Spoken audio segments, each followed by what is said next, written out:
Hello to the wonderful Paul Hendy. How Hello, how Jack. Paul, how long has it been since we worked together for one? And how long have Ah, we known each other? It's been a while. well, it seems that we've known each other forever. Yeah. I think, I mean, so I run a production company called Evolution Productions, which I run with my wife, Emily. And were you in our very first year, Jack? If you weren't in the Yes. first year, you were in the second year. Were you in the first year? And we've been Yeah. going 21 years. So there you Yeah, go. yeah, yeah, yeah. But And you sort of worked for Emily's dad prior to that for how many years? So, I think I only probably did two, to be fair. I think I yeah. only did two at Stevenage, and then I can't was your where was your first one? Was it Chatham? We did Chatham. Well, Yes, I definitely glorious did Chatham. Chatham and I definitely did Sheffield for There you. you go. Yeah, I But remember then there now. were other. Then you also did a lot in Stevenage, and I did. Yeah. Anyway, we've known each other a Yeah, long time, we Paul, we have, mate. We have. and And congratulations on your success. I mean, you know, I wow, love your theatre. I've always loved it. I sit in that auditorium, I and know. it's one of the best auditoriums in the country. And I don't say that lightly. I really don't. No, It's no. beautiful. It Well, you know really a is. lot of venues. You know, you play a lot of venues, and you produce in a lot of venues, and we're very lucky to have what we've got on our doorstep. And I know back in the day before we started producing our own pantos, I know it was something that I was desperate Oh, to get you in, and you know, but to be fair, you do work very closely with us putting on our shows. You know, we yeah. hire your sets, costumes, and scripts, Yes. etc. So Oh, yeah. We got a great um, relationship. We it's a really have. lovely relationship, and I'm really conscious of how brilliant you guys have been for us. So, you know, I just want to thank you for that. Oh well, Really, thank you you, know, mate. And seriously. as I say, congratulations. I Thank love you. seeing you flourish, especially after. I mean, does everybody know the career you've had? I mean, it's incredible. Well, I remember So, seeing you on the West End stage with yeah, Don Johnson. Does everybody know that story? that's right. Don, And yeah, you came to my opening Guys night, and didn't you? Dolls. I did, Guys and Dolls, and you sang "Sit Down, You're Rocking the Boat," Yeah, and yeah, you I know. absolutely stormed it, and the applause went on for about 3 minutes. It did. And then at the It end of the 3 minutes applause, Don Johnson, big, huge Hollywood star, stood up, and a person who knows who it was, I think it was Bradley Walsh, shouted, "Sit down, Don," which I thought was really funny. It was like perfect. It was it perfect was. It timing, was. and it got the biggest laugh. So Yeah. well done, mate. Yeah, It was, yeah, yeah. it was a wonderful time, and it's lovely now that I can be the other side. And well, as you rightly know, you know, being a performer yourself, but to be the other side is just an incredible thing, isn't it? Yeah, yeah. Which It does is. bring us nicely, Paul, onto this fantastic play that you've written Yes, and directed. yes, yeah, Did you produce the first?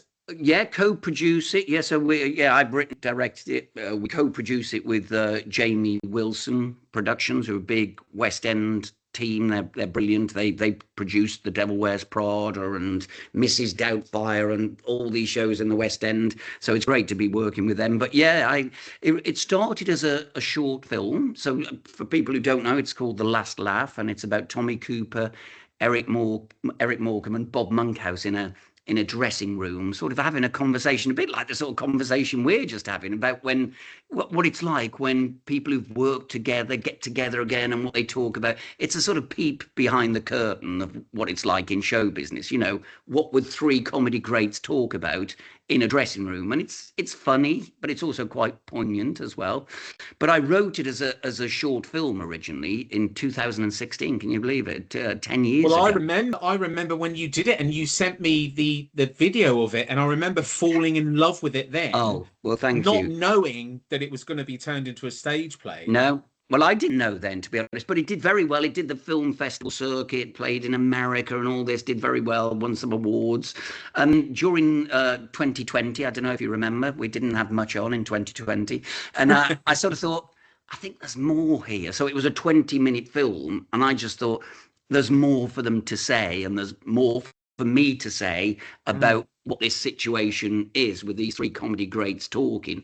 So yeah, I extended it to an 80-minute play, which we Wow. took to Edinburgh first of all. So it played the Edinburgh Fringe. You know, and you know what Edinburgh's like. You play in these little small 200-seater theatres. And on the last day of the run in Edinburgh, Jamie Wilson, who's obviously the boss of Jamie Wilson Productions, he came up to see, somebody told him about it, and he flew up to see it on literally on the last day. And I've known Jamie, a bit like you, I've known him for years.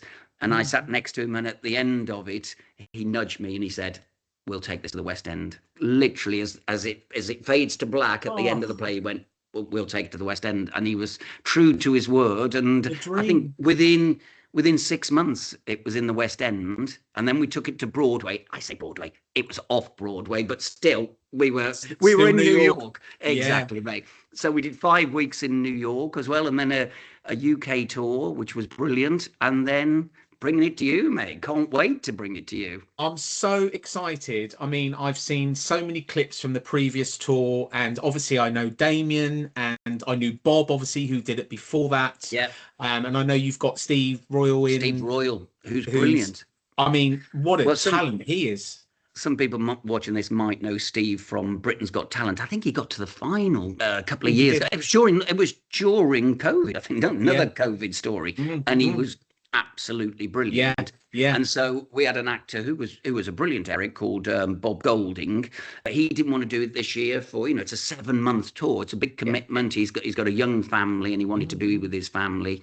And I was thinking, who's going to play Eric Morecambe? Then I suddenly remembered Steve Royal from Britain's Got Talent. And when you watch Steve on Britain's Got Talent, you can really see the spirit of Eric Morecambe. So if it's on YouTube, his final. And if you watch it, you go, "Oh yeah, I can see that." So we've got the perfect person for Eric Morecambe. And interestingly, Paul, I've just seen some recent photos from the tour. They've literally just been, I think they've just been released. That's right. And first time again, me sort of knowing Bob doing it, but seeing Steve, it was honestly, it's uncanny, isn't it? It really is. Frightening. Well, all three of them have three brilliant actors. Damien Williams. Damien's one of the best dames in the country, up there with you, Jack. You're too kind. Well, but you worked with Damien, did you do? We've never worked together. Oh, I thought you worked together. No, you were there the year before. I think we just sort of have crossed over working with you and stuff like that, and we've just known each other, So. But Damien's brilliant, and once again, he is stunning. The spirit of Tommy Cooper, because he's a naturally funny man. I've been in a rehearsal room with 30 people, and literally they're all crying with laughter because Damien's he's got funny bones, just like Tommy Cooper. Yeah. And then the guy who plays Bob Monkhouse, Simon Cartwright, well, if you just go online and type in Bob Monkhouse, Simon Cartwright, I mean, he is Bob Monkhouse. He looks like him. He sounds like him. It's uncanny. I mean, I'm sure we could all do a Tommy Cooper impression. I mean, Damien does a lot more than an impression of Tommy. He is the spirit of Tommy.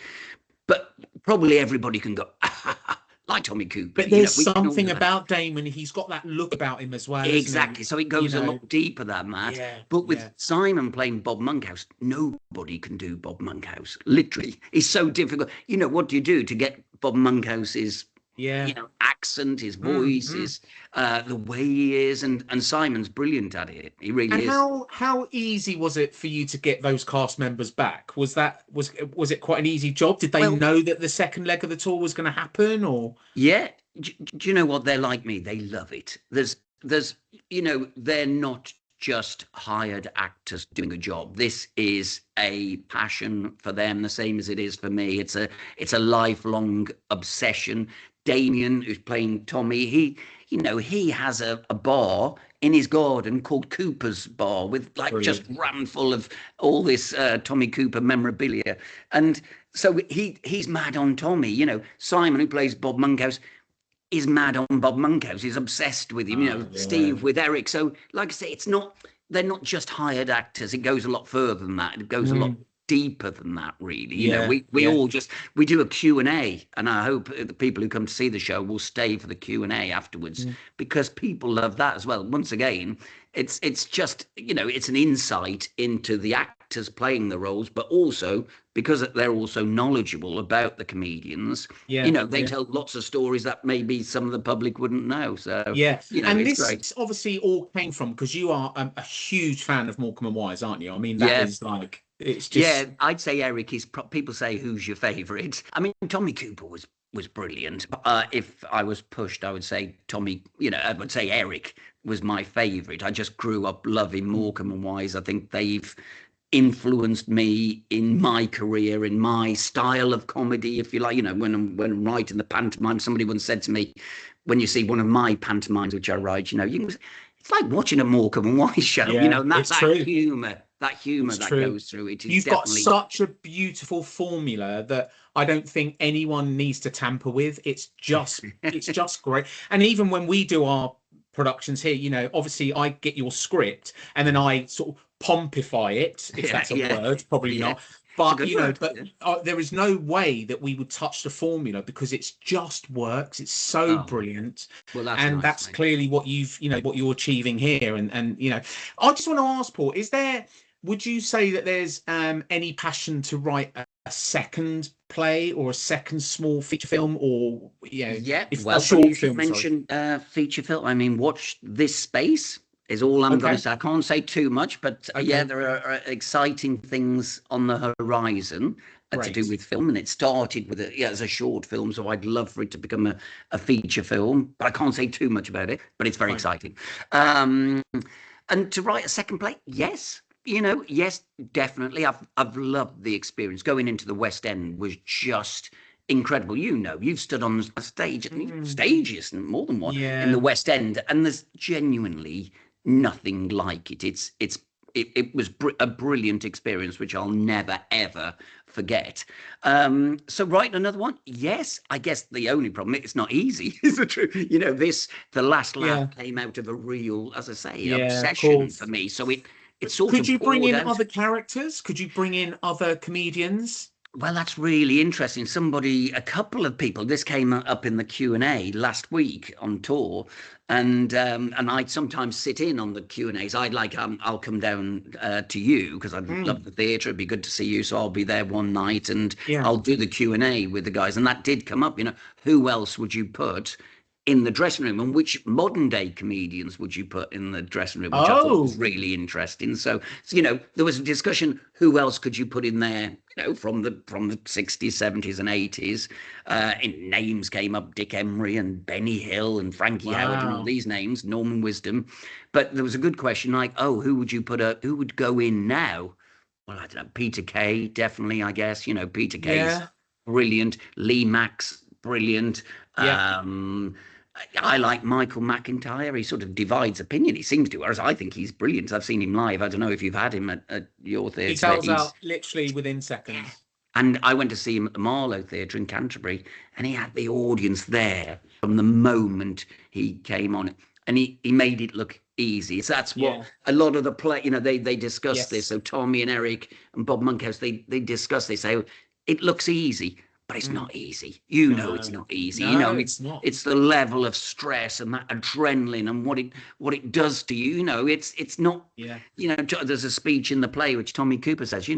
They think it's easy. All I have to do is walk out on stage and people will laugh, but Yeah. people don't know what it takes to get me out there. And No. it's Yeah. quite interesting, isn't it? You just think, yeah, Michael Yeah. Matter, oh, he was brilliant. He 2 hours just on stage. Yeah, that's not Yeah. easy. In fact, it's really, really hard. And were they happy people? Were they, because obviously everyone thinks a comedian is lives a happy life. It's Do you good. think they were happy? I, do you know what? I don't know, and I can't speak for them. I think Eric was. I've got to know Eric's family, Gary and Gail, his children, and Stephen, who I've met. And, you know, I get the impression he was a happily married family man who just happened to be this really huge star. So I think undoubtedly Eric was. I think Bob was to a certain extent. He's very, once again, married, but he had a disabled son. I don't know if you know that. Once again, Right. we touch on all this. Yeah, yeah, quite severely disabled his son, and another son. It was quite difficult with him, I think. So, I mean, and Bob's autobiography was called "Crying with Laughter," which is a great title for a Mm, comedian's autobiography, which sort of hints at the sort of the tears of a clown, maybe. But I yeah. think relative. And Tommy was a naturally funny man who just spread joy, and it's hard to find an interview of Tommy, when he's not being funny, when he's being serious. So even when he's on Parkinson, he just wants to do gags the whole time. Whereas Michael Parkinson famously used to delve into, their background and that. Whereas Tommy would just deflect that with gags. Yeah. It's no secret to say he was a drinker. Tommy, he was a big drinker. That's well documented. But this play is sort of, it's a celebration, to be honest. I'm not trying to expose them. I'm not trying to chop down our heroes. It's like, this is a love letter to these guys. It really is. My next question is, what can audience really expect from this play? Laughter, primarily. A lot of laughter. What I'd say is, I think this is what I've heard. This is what other people say. But if you love these comedians and this style of comedy, you will love this play, because it's recreated that. It's like spending an hour and a half with your favorite comedian. We'll never get to see these guys again on stage. So I think this is as close as you'll get to that, and not them perform, because it's them talking. It's not, they do their gag. They do some of their gags, of course they do, and it's funny, but it's them talking. So you get a little peek of what I think they might have been like. Cool. So comedy, undoubtedly, but also it's a little bit, without giving anything away, it's very poignant as well. And we look out into the audience, and literally people are crying by the end of it. Yeah, it sort of touches people, and I try to analyze why that is, and obviously, I think hopefully the play is touching them, but I think it's more than that. I think it's people remembering their families. I get emotional because I remember my mom and dad, nan and granddad, who are no longer with us, or and my brother and my sister. We all used to watch these people and laugh with them, and so I remember that. So I think that's maybe what touches people. It sort of seems to get them. So I think the biggest thing for me is, how do we get the newer audience in to watch this old-fashioned comedy? Because comedy has changed so much over the years, and we've realized it with the comedians that we get at the theatre. I mean, we've literally just sold out Mickey Flanagan. We've got 2 nights of Mickey Flanagan coming. Well, he's brilliant. I'd put him up there as one of the greats. Him, Peter Kay. I think these people, Lee Mack. I tell you what I think about these people is, they would have been famous 40 years ago. Because funny is funny. And maybe that answers the question, to try and get a younger audience in, is that there's a line that Tommy Cooper says, and funny is funny. If there's a laugh at the end of it, it's funny. And a lot of the comedy that these guys did in my play is quite timeless, actually. Bob Monkhouse has got a speech in it where he says, it's the comedy, certainly Morecambe and Wise and Tommy Cooper did. It wasn't sexist. It wasn't racist. It wasn't topical. It wasn't blue. So actually, that it sort of timeless in a way. Whereas some comedy, we just mentioned Benny Hill there. Probably Benny Hill stuff. He was a massive star in America, Benny Hill. But his comedy hasn't stood the test of time. Whereas I think certainly Morecambe and Wise's, and certainly Tommy's and Bob's, actually, they've stood the test of time. So maybe a young audience would enjoy that, I think, and just, once again, in the play, they talk about the comedians who inspired them, so they were inspired by Max Miller and Sid Field and all these people. What I'm hinting at in that is that these three, so when you see Eric Morecambe and Tommy Cooper, they inspired the comedians of today. Peter Kay has been to see this play. Lee Mack's been to see it, and they loved it because they're their heroes. Well, and once again, when you watch Lee Mack, his performance, when he's performed, you go, oh yeah, he's got a real touch of Eric about him. Peter Kay's a naturally funny man, not like Tommy Cooper, but once again, just naturally funny bones. So they inspired the comedians of today. And I'm sure Mickey Flanagan would say they have. And I think that's really important for us to understand that. And I really want the younger audience to really give it a go, because we know we've got a ready-made audience with some of the older audiences out there, Yeah, they will remember them from the day. But I yeah, think it's really important that the younger audience just take a punt on this, because they may be looking at this going, it's not really for me, yeah. but give it a go, give it a Oh yeah, chance, we do. because Yeah, it's funny. It's, as you say, it's heartwarming. It will make you laugh. It will make you cry. yeah. And I'm so excited that it's Oh, coming to us, honestly. oh, Just sort of to wrap this up, Paul, because I know you're a very busy man. yeah. Um, I regional theatre. Where are you at with that? I mean, how important is regional theatre to Oh, our industry?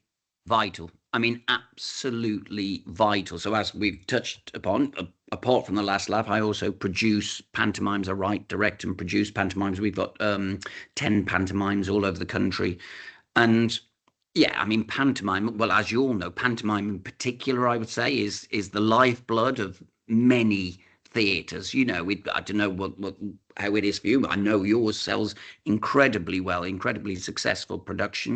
But for a lot of theatres, it's probably 30%, 40% of the income is in over that pantomime Yeah. period. So, and then obviously you've got the young people. You want to get the young people into the theatres, to go, oh, well, this is great. So inspiring the next generation of performers, but more importantly, the next generation of theatre goers. So that's important. Yeah, we need local theatre, and especially when you've got a great theatre like you've got. It's a Mm, stunning theatre, it and really I is. hope people are supporting it, because you're lucky. Not all towns and cities have a great theatre like that. They don't. No. And we're lucky because we've obviously just merged as well with the other theatre, the Theatre Yeah. Royal, which is another Matcham, a 500-seater. So they're Wow. very different. Yeah. And yeah, we're just very lucky to have what we've got, and we just hope, as you say, people will come and support and come and watch a play like The Last Laugh. I mean, Oh, listen, it's exciting times, and thank you, Paul, for coming on and having a chat it's a to us. pleasure. Always, Jack. I can't Uh, wait for it, and hopefully we'll catch up when you come down. Oh, I will be down, mate. Yeah, I don't know when yet, but maybe on the first night. Well, I'll certainly be down at some point. So, Yeah, great, yeah, great, it'd be great to see brilliant. you, mate. Lovely to see you, Paul. See you Thanks, very Jack. soon. Take See you, care, mate. mate. Bye.